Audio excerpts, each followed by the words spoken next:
Yi1 was pointed out as a player with incredible improvement in the recent times. So I want to see more of that. The Guardian, the RWM, the Phobius that can be very disruptive to your front line. And oh! Yes! Finally, a team who's willing to pick up the Fanny, but it comes at a cost because Hylos and as well as Cho going to get locked in, both having very good ways of single target lockdown against an assassin.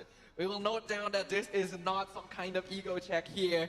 Zed is known to play the Fanny. It is one of his signatures in China, and he's been stated to be very, very good on the hero. But it's going to be difficult here because the Cho is a very easy answer. You get caught with the Way of the Dragon, you are gone.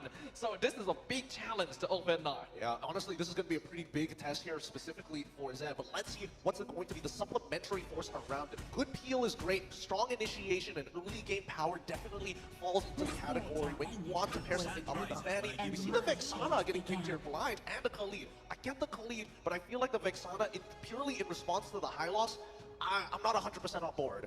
Yeah, I'm not too sure if that is the way to go just yet. We've seen a lot of teams go for the Aurora instead in this situation, especially against more teamfight-oriented squads so that they can take advantage of it and try to freeze as many people as possible. But Vexana can be good as well if you have belief in your micro ability to land that Terrify.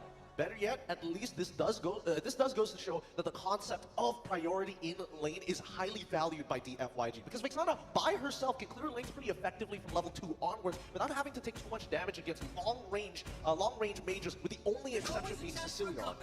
And that's why it's typically one of the safer mid lane picks to grab even blind. But if we're talking about safe blind picks, then Bruno is sitting very close to the top of the list, one of the best gold laners you can grab right now. Okay, and I'm loving this. The preparation coming in from Ulf is looking good. Getting rid of the Moskov in that second phase ban, knowing that they've already posed a different question. Hey, our mid laner is going to be totally fine. There's still plenty of utility mid mages ready to go, but we don't know whether Lung's pockets are as deep.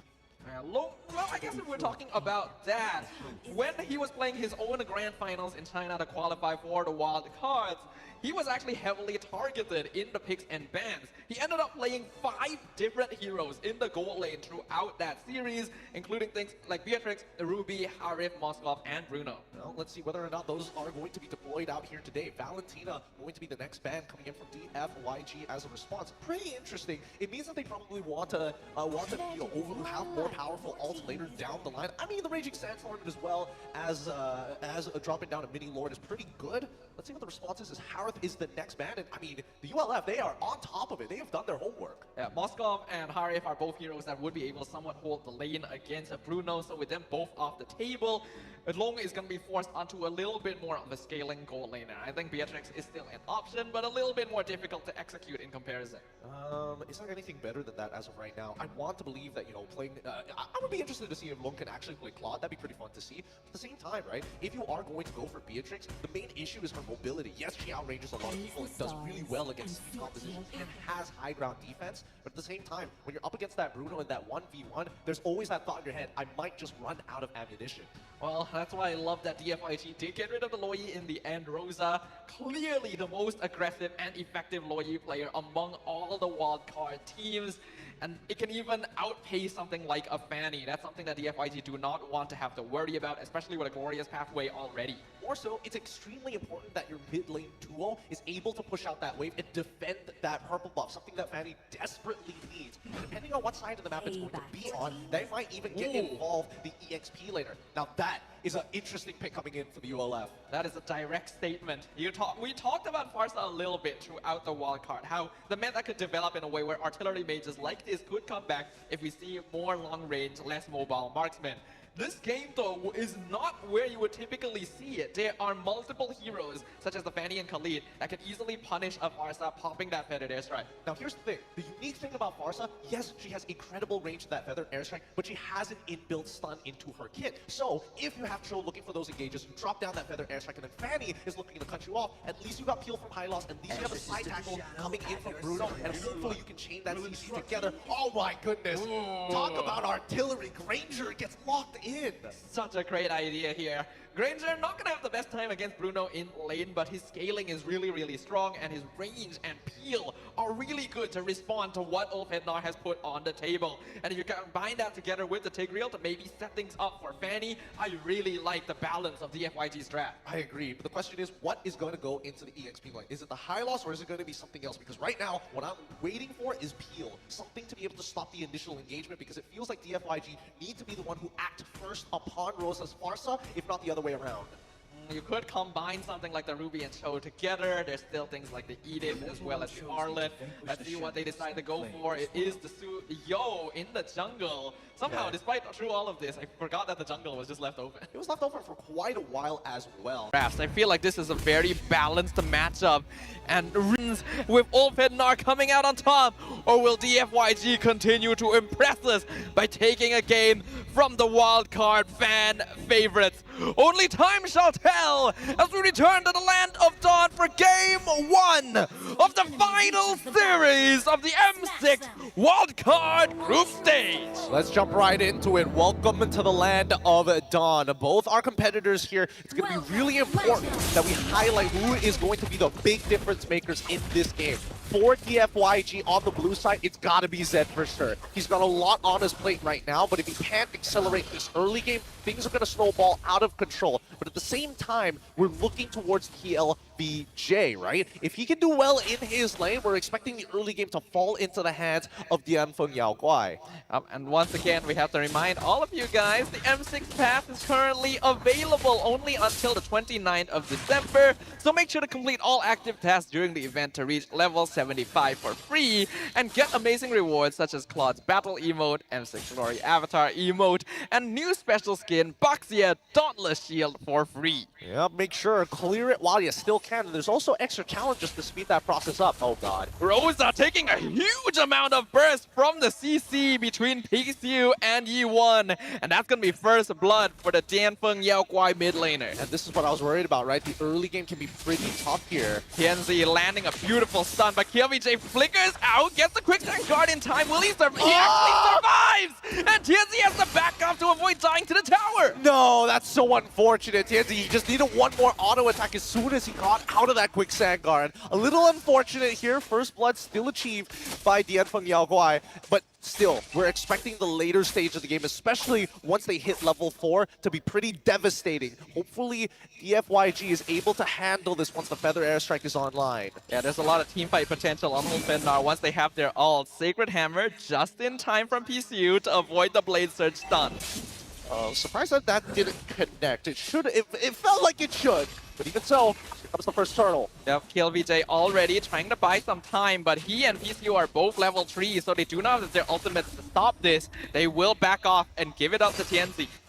Now, as this game is going to progress, let's see how this is going to go, because there's two Purifies coming up from the side of Ulfhednar, with Apex 47 going for the Revitalize. A quick gleaming gem to make sure that he can actually stick around in these lanes a little bit longer is great. Gold lane, I'm expecting nothing much to really happen here if they play it perfectly.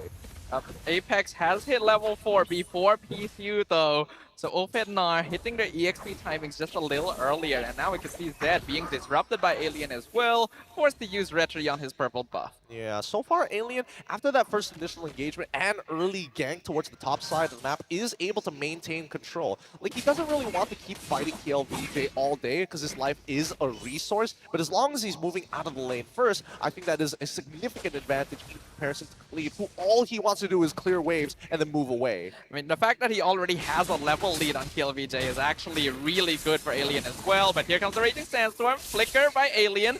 Zed not gonna commit, not quite enough energy to dive that. PCU in danger, flickers away from the feathered airstrike, but that means no flicker implosion. Nice, nice. Okay, Ulfhednar making sure that they are at least getting resources away from the Dfyg Yaoguai. As long as they're able to get flickers and big proactive battle spells away from Dfyg, then they have a little bit less to worry about, ensuring that the feathered airstrike gets all of the shots out.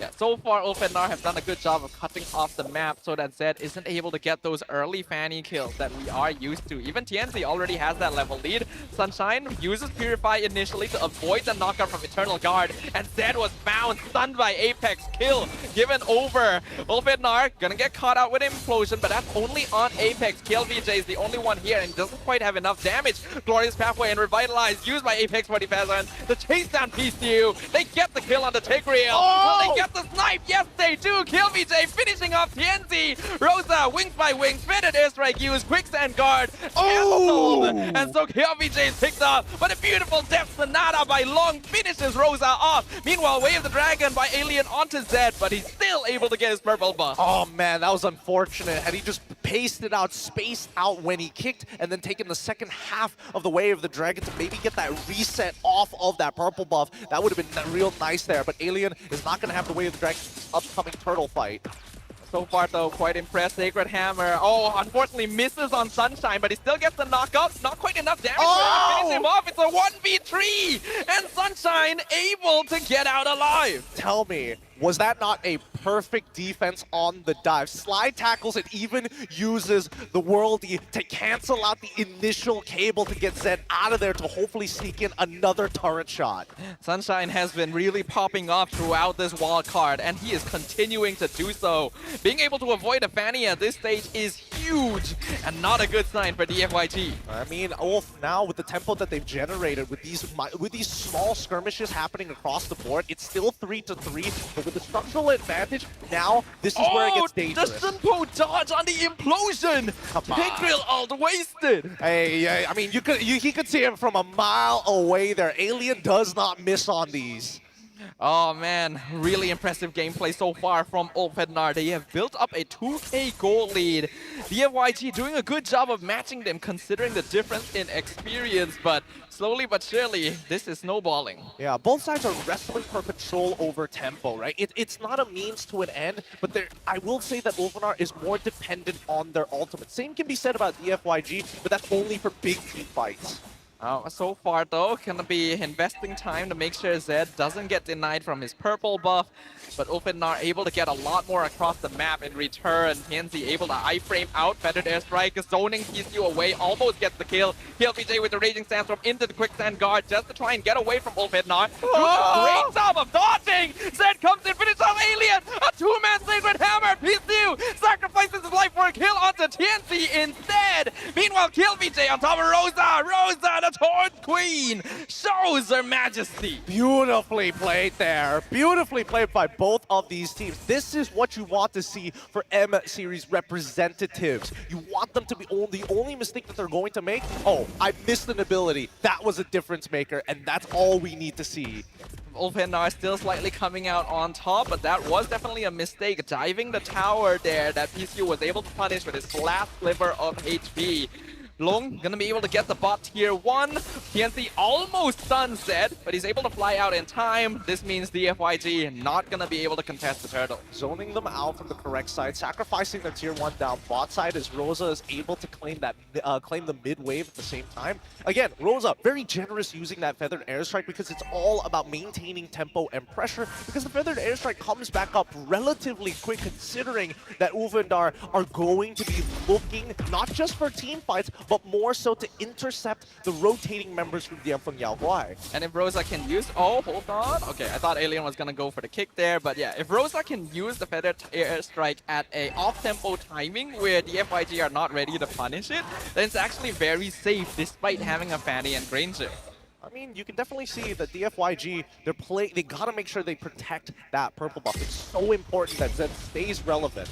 Another feathered airstrike, half HP on Long and E1. KLVJ will stop Alien from running into the backline, but Glorious Pathway means they cannot defend their mid-tier 1. Yeah, they just don't have the gap closer. Only KLVJ can effectively cancel out the feathered airstrike, if not Zed, if he's got enough items. Ouch! That's a lot of damage. Point blank arrow from TNZ. Zed is fine, but he's not creating as much pressure as he'd like. Yeah, but I think this works out well for Ulfhednar, right? At this point, looking at the items, we're seeing 2 item power spikes coming quick. That means they're going to get aggressive. Eternal Guard lands on one, Feathered Airstrike baited out, killed BJ, Raging Sandstorm to escape, able to heal back up. Alien in the backline, but doesn't go for the kick since Ulfhednar has already backed it off.